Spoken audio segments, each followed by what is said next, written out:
Kuna ile sakata la mchezaji wetu Mohamed Damaro akihusishwa kwamba kuna changamoto ya usajili, kwa maana mnatajwa kuwa mna wachezaji 13 badala ya 12 kama ilivyokuwa kwenye kanuni za ligi.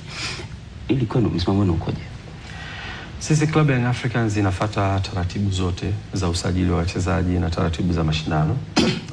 Mchezaji Mohamed Damaro ni mchezaji wa Singida Big Stars, na mchezaji huyu alipata usajili akiwa kama mchezaji mzawa Januari mwaka 2025, takriban mwaka mmoja na miezi kadhaa uliopita.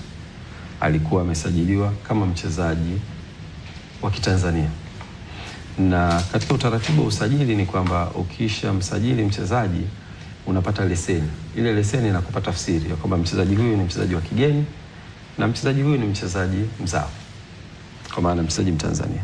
Kwa hiyo leseni ya Mohamed Damaro inasoma kama mchezaji wa Kitanzania kutoka Januari 2025. Sisi tukimtazama kwenye mifumo ambayo FIFA inaitambua, inaitwa TMS, Transfer Matching System, ndio mfumo wa usajili wa wachezaji wote duniani. Mfumo ule unamtambua Mohamed Damaro kama mchezaji wa Kitanzania. Kwa hiyo sisi wakati tunafanya program zetu za kitimu na tunasema tunahitaji mchezaji huyu na huyu na huyu, tukiweka maanani ya kwamba wachezaji wa kigeni wanatakiwa 12, Mohamed Damaro kwenye mifumo ya usajili anasoma kama mchezaji wa Kitanzania.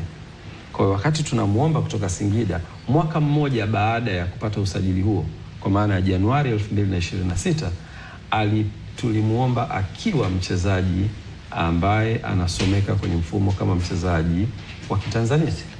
Kwa hiyo sisi kama Yanga ukituingiza kwenye hilo sakata utatukosea. Mchezaji huyu alikuwa anatambulika kama Mtanzania mwaka mmoja uliopita. Na zaidi ya hapo,